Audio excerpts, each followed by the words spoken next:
आज हम बात करने वाले हैं पीवीआर की। लास्ट एनालिसिस जो हमने 3 दिन पहले की थी, हमने यहाँ पे दो केसेस डिस्कस किए थे।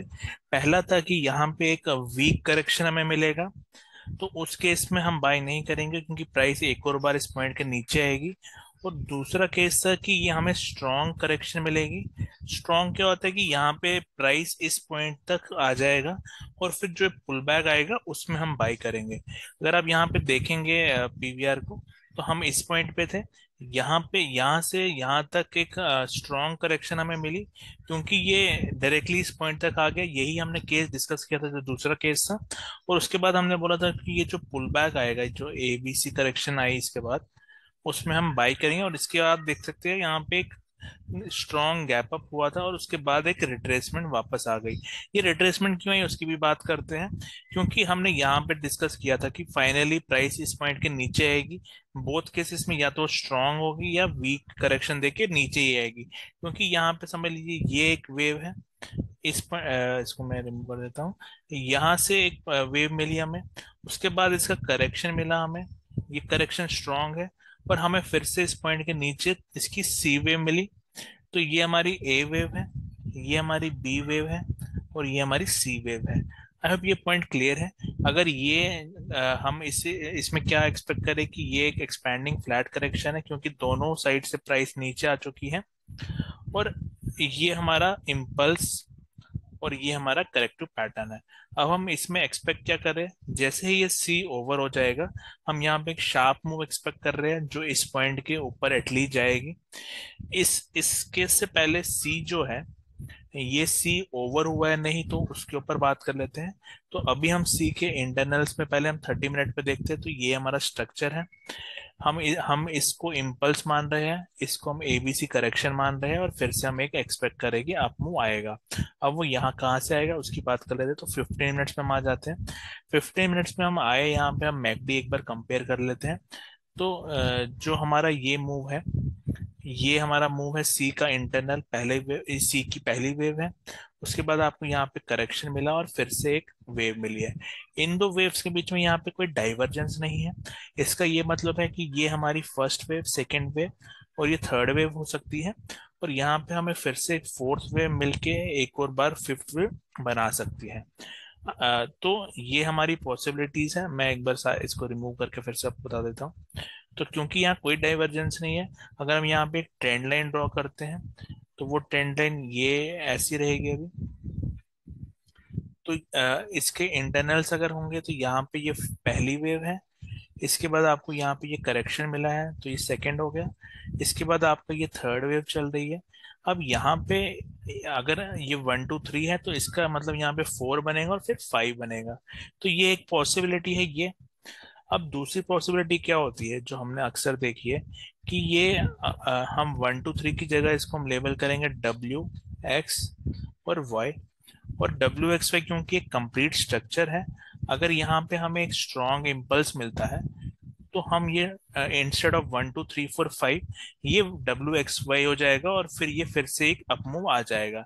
हमें अगर समझ लीजिए इस जो हमें कंपेयर किससे करना है, यहाँ पे जो ये एक्स बना है, हम अगर इससे बड़ा स्ट्रक्चर यहाँ पे हो जाता है, इससे बड़ा मतलब क्या होगा, मैं एक बार टाइम अगर इसका आपको दिखाऊं, इस स्ट्रक्चर का हम टाइम निकाल लेते हैं। तो यहाँ से यहाँ तक आप देख सकते हैं अराउंड 19 बार्स लगे हैं। तो इसी टाइम जो 19 बार, इसी पीरियड ऑफ टाइम में यहाँ पे करेक्शन होनी चाहिए।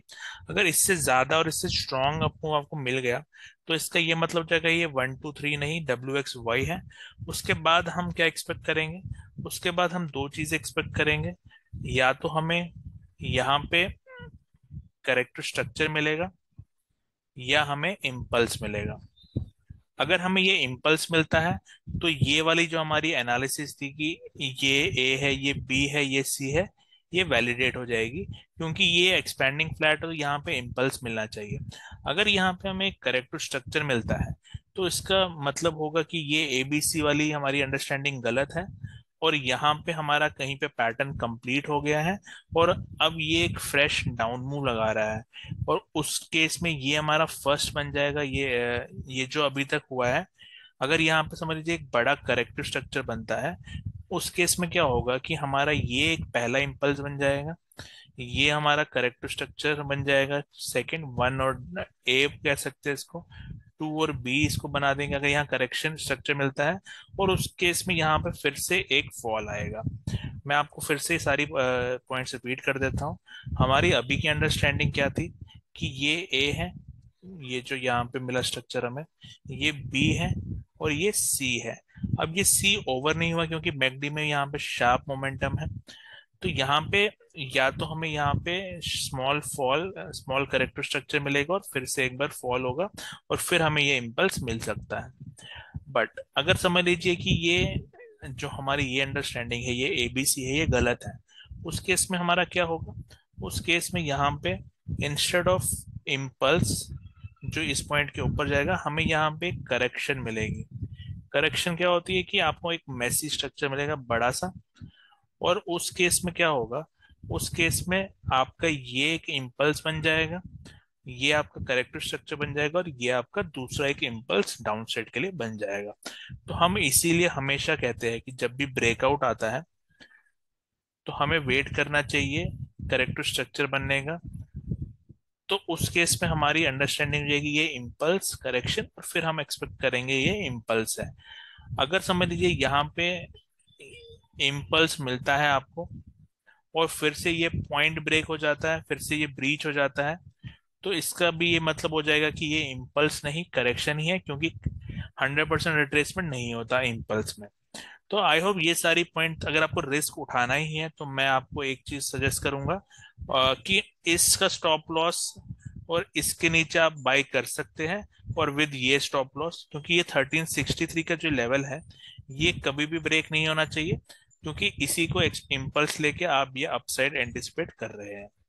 तो अगर किसी को बाई करना है तो यहाँ पे कर सकता है, बट हम सजेस्ट नहीं करेंगे ऐसे बाई करना। हम सजेस्ट करेंगे यहाँ पे आपको क्योंकि यहाँ पे एक्सपेक्टेशन है कि ओवरफॉल हो सकता है, और उसके बाद आपको एक स्ट्रांग मूव देखना चाहिए, जैसे एक हायर हाई जो होता है। अगर 15 मिनट के चार्ट में आपका ये एक लो है, इसके ऊपर प्राइस निकलती है, तो आप यहाँ पे बाय लेके यहाँ पे आप स्टॉप लॉस लगा सकते हैं, और आप स्विंग हाई का फिर से प्लान कर सकते हैं।